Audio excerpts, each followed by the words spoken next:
All right, joining me all the way from Yas Island, aka Fight Island, UFC Fight Island, Frank Hickman, world famous Hickman brothers. What's going on, Frank? Hanging out Yaz Island. I thought it was Yan Island. Okay. You're correcting me. Yeah, Yeah, yeah, yeah. Yan Island. nah, Yeah, yeah. yeah, man. Just been out here just over a week, so starting to really do my head in right now. But got one more fight coming up this weekend. Rafael Fazaya fights on the 18th or the 19th over here, 18th in the States, and then yeah.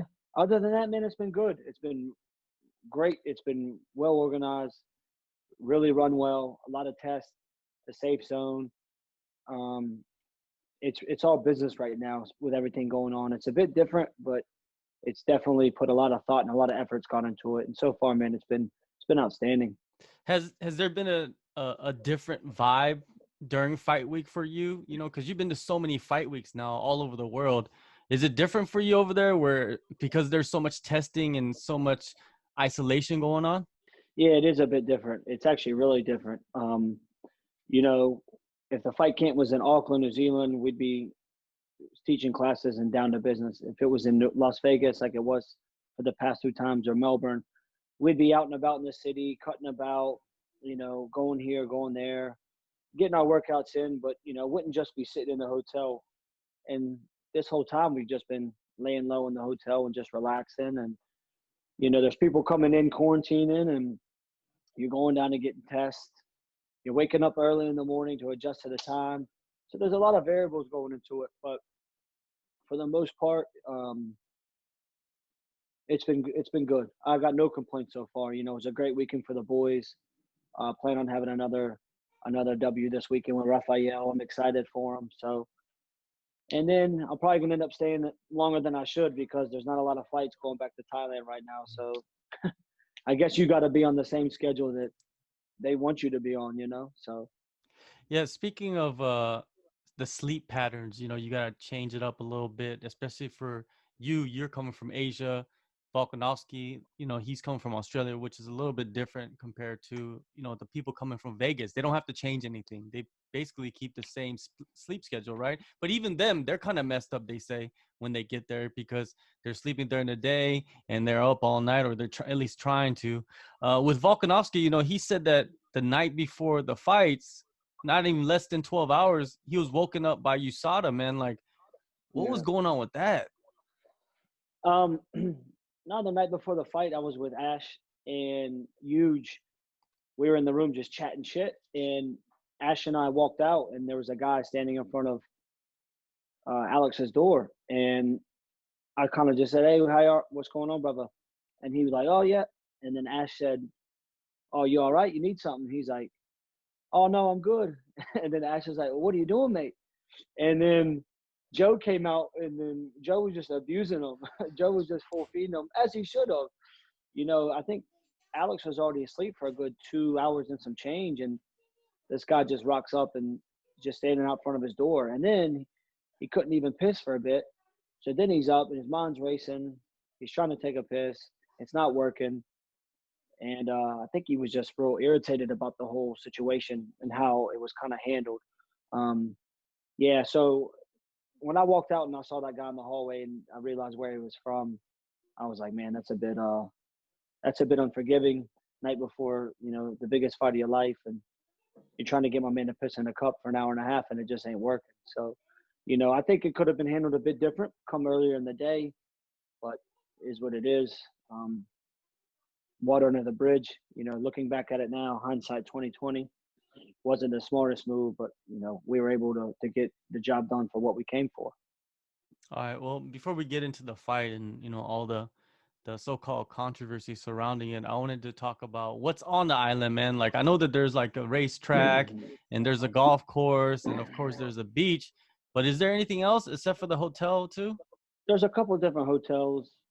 There's like the Ferrari World, but it's open to the public, so we can't really go there. You know, they got a golf course.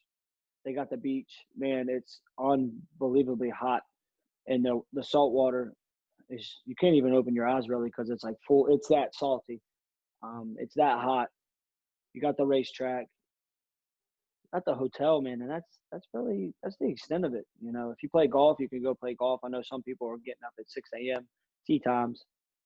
It's not really my thing, but other than that, nah, your options are limited. You don't really have the luxury of walking out of the hotel, going right, and finding a bunch of food spots and strip malls, going left, finding the same thing. You know, so it's different from some of these places we've been in where we have the convenience to go out about to and from, call an Uber, call a cab, rent a car. So your options are limited. It's a good change. Don't get me wrong, man. I was happy to be on an airplane. I was happy to be out of Thailand, you know, after being stuck there for 3, 4 months, especially with everything going on. You're fortunate to get on a plane to fly somewhere else. But as soon as you touch down, man, it was pretty strict. And now, you know, you get on a bus or something, like the driver's like blocked off. He's got like a big plastic thing barricade around him, and that's kind of the new norm, you know, seeing that stuff. But other than that, again, the hotel's not bad, the food's not bad, the people are nice. I made friends with all the waitresses and the waiters downstairs. They all know me on a first name basis, so things could be worse. You know, things could definitely be worse. Well, that's the norm for you, right? Knowing people on a Yeah, first name basis after a yeah, few days in one location. That's just, if you don't know Frank, then you don't know Frank. Then if you don't know that, like, that's him. But yeah, for yourself, me knowing you, it's probably kind of crazy, right? It's for other people it'd just be calm. For you, it's the opposite, because you want to be out there, you want to be moving, you yeah, want to be shaking, you want to be grooving, you want to be doing something, right? And right now it's like you're limited to what? Staying in your room, maybe working out a few times a day, and that's about it, yeah, right? yeah. So I'll lift about 3, 4 days a week. You know, make sure Rafa's taken care of in the morning and everything like that. I'll hit pads a bit, and then I'll jog out of the hotel, go over the bridge, go right, head down to the end of the zone, and come back outside just to run in the heat because I enjoy it. And it's like a 5 lane road, nobody's on it. Um, kind of just go about your thing and come back. So I'm definitely trying to stay busy, trying to stay out and about, doing stuff. You know, going to the gym. You can always order food to your room. They give you the menu. The food's, like I said, the food's good, man. Or you could go down, and I'd rather go down because you can actually like people watch and see some people and chat some shit, stuff like that. So yeah, it's definitely a bit different. The 48 hour quarantine when you get here really did my head in. I don't know how these people do these 2 weeks. 48 hours was plenty enough for me. Well, when you get back, you have to do the 2 weeks, right? Yeah, when I get back, I gotta go 2 weeks. I believe it's gonna be Raphael, me, and Sayat, but we'll be in a hotel that's got a pool, like a workout facility, and you can move about the hotel and stuff. So, fingers crossed. But you know what, man? Thailand can change it the drop of a dime. I could wake up tomorrow and they could say, "Oh, they've done away with the quarantine, and you don't have to quarantine, etc." My flight was supposed to be Raphael fights the 18th. The next flight out was on the 28th, but we got a message yesterday saying that flight's full, so the next flight won't be till August 7th. So these dudes want me to hang out here for another 3 weeks after Raphael fights and do what? Like it's Mhm. man, so that's a bit odd. So then the 7th, if that even goes through, I'll fly back on the 7th. I'll do 2 weeks of quarantine in Bangkok, and then we'll fly to Phuket and we'll be good to go. But again, anything could change. But man, I wish I could get out here a bit sooner than that. So even if you wanted to leave that island and go, let's say, to another part of Abu Dhabi, you cannot go. You, It's just locked down. no, if you went out, yeah, if you went out, you'd have to get quarantined again. If you come Mhm. back in, you'd have to get quarantined because you'd be exposed to like but like I said, man, it's smart and Mhm. I'd rather stay in the zone knowing that everybody here is good to go. You get 2 tests as soon as you get here. The first day, the second day, they let you out of your room. Then you get another test, and then you get a test the day before the fight. So as far as that goes, man, we're getting heaps of tests, and I do feel safer and I feel more comfortable that way. But man, it's only so much you can do within these barricades and within these walls. But maybe at the end when everything's over, we'll go out and spend a night or two in Dubai, maybe check it out. But as of now, I got no reason. I got no reason to leave. You know. Yeah, yeah, of course. I mean, once it's all over, then you could leave and check out Dubai, like you said, and then get home and quarantine and do what you need to do over there. Let's go back to Saturday night, UFC 251. You were in the corner with for Alex Volkanovski's title defense, successful title defense against Max Holloway, the rematch. The fight, it was very close, man. There's no doubt about that. You know what I mean? Closer than the first fight. The first fight, a lot of people said it was close, but to be honest with you, I felt like that fight, Alex won more decisively than the second fight, right? And the Yes. second fight was Yes. very close. There's a lot of people that are angry about that. I even saw like some like gambling sites gave people their money back, and I'm just like, what? I don't understand what the Yeah. point of that was, because they bet on Max, and it was like, it wasn't like that controversial, you know what I mean? Like, I'm not taking sides or anything like that, but I'm saying, like, if Max would have won it, then it would have been the same talk, you know what I mean? Like, people would have said the same thing the other way, you know what I mean? So Uh, you in the corner, what did you see throughout the fight? what I saw was I saw Alex dig deep, and I saw him do what he had to do to win. We all knew the first fight wasn't going to be easy, and we knew the second fight was definitely not going to be easy. But Alex is a professional, and he has the belt for a reason, man. He lost the first 2 rounds. We knew that. So at that point, we said, "Hey, your back's on the wall. Now you got to step it up, and you got to get the job done." Right? What did Alex do? Alex won the third. Alex won the fourth, and he won the fifth round. He ended up racking up 3 or 4 takedowns. He landed more significant strikes. And again, you don't want to say when it's quiet like that and there's no crowd and you hear the commentators and stuff, it's that has a huge effect, and that plays a role in a lot of stuff. It happened in the first one and it happened in this one. Like I said, most people, like my man Mayweather says, most people don't know shit about boxing. Well, most people don't know shit about MMA, and none of us are qualified to be a judge except for the 3 judges that were in the corner. They fought him twice. They fought 2 times. 5 out of the 6 judges says Alex won. That's it. Plain and simple, cut and dry. Volk, Holloway is a phenomenal competitor. He's a great fighter. He'll be back. You know what I mean? And I'm sure down the road we'll see him again. But at this point in time, it's Alex's time to show this division what he's capable of. And he's done it twice now. And I think it left a bad taste in a lot of people's mouth because they were salty about the first one. And then they're definitely salty about this one. But to be down 2 rounds and to have to dig deep and show your true colors and come all the way back, right? And win the next 3, that takes a lot of effort. You know what I mean? There's a lot of pressure in that when your back's against the wall, but it really shows you what you're capable of and what you're about. And that's what Alex did. You know, and I had this chat with somebody. Most people don't really, when they watch a fight, they don't understand sometimes the scoring system. All they hear is the oohs and the ahs. So if somebody is looking at their phone for 30 seconds, texting, looking at Facebook, as I call it, getting lost in the scroll, and all of a sudden they hear like a ooh, ooh, ooh, and they look up and they hear Holloway's name or they hear Alex's name, that triggers their mind to say, oh, okay, well, I just heard so-and-so's name, right? But you don't really know what's going on because you're looking at your phone and you're blind to what's really going on and how the scoring system works, right? So when these commentators get excited and oh my God, and you hear somebody's name, of course you're going to be triggered more towards that. You know what I mean? And it's like when I watched the Peter Yan fight in the back room. Aldo dug this great body shot, and it hit Peter Yan in his elbow. It legit hit him here, and he goes, great body shot. I said, what the fuck are you watching? It just hit him in his elbow. But to the normal person, they're like, oh my God, what a great body shot, right? But it didn't even hit him. It hit his elbow. And they fool with, whoa, what a body shot. Like the boys just went up in arms about it. And I was just like, man, this is a bit bizarre. And you can, when there's nobody in there, the commentators, they're right by the cage. So there's no noise behind them. So they're the loudest ones in there.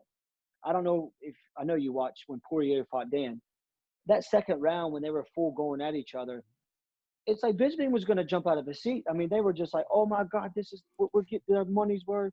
And it's just like you're screaming, and the guys can hear you because they're 4 feet in front of you. I kind of felt like it was the same scenario in that situation.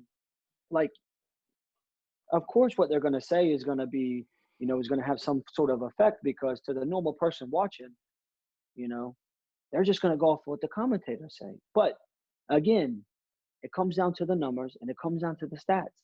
And when it comes down to that, it's cut and dry. You can see, and they laid it out for you. And this is what it is. And again, phenomenal competitor Holloway is, but 5 out of the 6 judges said Alex Volkanovski won both fights. At that point in time, there's nothing else we need to discuss, right? It is what it is. And they're not always going to be knockouts. They're not always going to be exciting. They're not always going to be fancy type wins. There's a lot of them where you're going to have to grind your fucking teeth and grit it out. And that's what Alex did. Alex didn't take him down once in the last fight. Got 3 or 4 takedowns this fight. So how about we talk about the improvement that we made since the fight? How about you talk about the adjustments and improvements that Holloway made? Yeah. But you know what?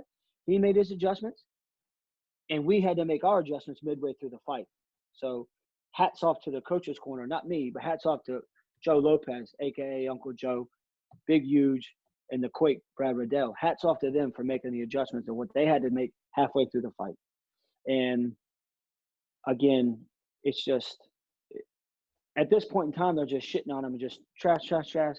But you know what I mean? Like, how about we give a hats off to saying, well, Alex, well done. You just beat the best featherweight of all time, which he was, the best featherweight of all time twice. You made adjustments midway through the fight, and you were down 2 rounds, and you came back and you won the last 3. Fuck, that's impressive. How about that? So that's what I'm going to say to that. And to the people, the naysayers, a lot of those people are on there just to, I honestly think people go online just to stir the pot, because half the people, when they say shit, I'll click on their profile so I can start feeding them. It's like a fake picture, or it's like an anime character or something, and you're just like, mate, these dudes are just they're on there just to get under your skin, you know what I mean? So yeah, but it's just now people are just still carrying on about it. It's just like, all right, bro, well, let it go, on to the next one, you know what I mean? The division's full of talent. Again, I'm sure we'll see him down the road. However, focus on who's next in front of them, so we can get down to business and we can figure out as a team what's best for Alex.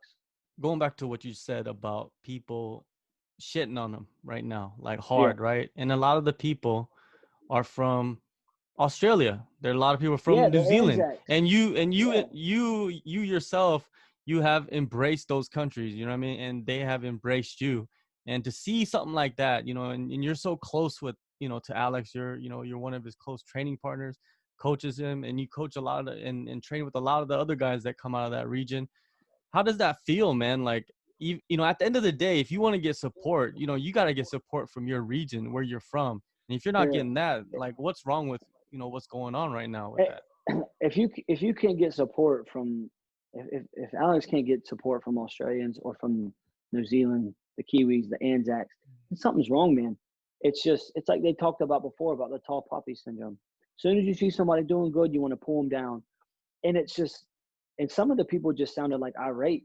They were belittling them, and they just sounded like so upset. Like, we got all this shit going on in the world right now: police brutality, racism, elections, human trafficking, and you want to get pissed off about this, and this is going to sit on your conscience for that fucking long?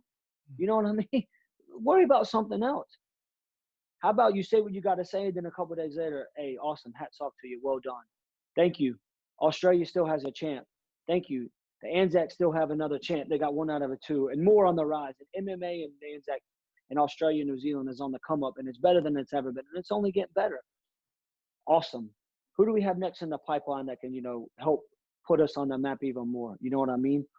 But nah, that's not what you saw. You saw the opposite, and that really just burned me. But like I said, man, it's just small-minded people think alike. Alex is a professional. He does that for his family. He talks about that. He does it for his kids. He does it for his missus. He does it for Joe, his training partners, his gym, the people that get in the trenches with him. So with that being said, their opinions don't really fucking matter, right? The only opinions that matter is the team and his family. And guess what? I couldn't be more happier and more proud of Alex.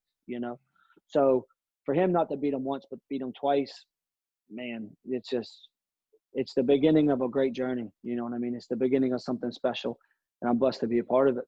There's a lot of people that say they should fight one more time. They want the third fight. Yeah. I'm like, why? I do not want to see that. Me personally, I'd Nah. rather go see Max fights someone else, another top contender, and he could win 2 fights and fight Alex again. You know what I mean? He could prove that, Yep. hey, maybe that second fight, should have went to me. And the only way to prove that is to go out and beat the top contenders and come back to fight him again. And like you said, there's a lot of contenders in the featherweight division coming up, and there's one fighting in a couple of days. Actually, tomorrow, Calvin Cater, Yep. man, that dude's a beast, right? And I know Alex It's been gonna be a studying good all the fight. dudes, right? So it's gonna be a good fight. I want to say his name right. Danny Ige, Danny Ige Ige. versus Danny Ige versus Calvin Kattar. It's going to be a great fight. I've been a Calvin Kattar fan. I was there when he fought Magomed in Russia. I was there for that one. I was there when Ige when he fought. My buddies from Vegas, they know him, they like him, so I usually pull for him because we got mutual friends. You know what I mean? I've always liked the way Calvin Kattar's fought. He's tough. Those are two great prospects in that division. Then you got to go down the line. Then you got, your boy, the Korean Zombie. Then you got Ortega. Uh, there's a lot of tough talent in the division. So to ask for a third fight really blows my mind. It doesn't sit right with me to ask for a third fight, especially because you're holding up the division. And there's other guys that are in line, and there's other guys that are busting their ass to get that shot. So that's not fair to hold that up. And then you got little Henry Cejudo chiming in and piping in and saying what he's got to say. He said something about Alex. He said something about Peter Young. Is what it is, brother. You know what I mean? And like, so I think that division has some talent, man. So I'll be interesting to see how it plays out, what unfolds.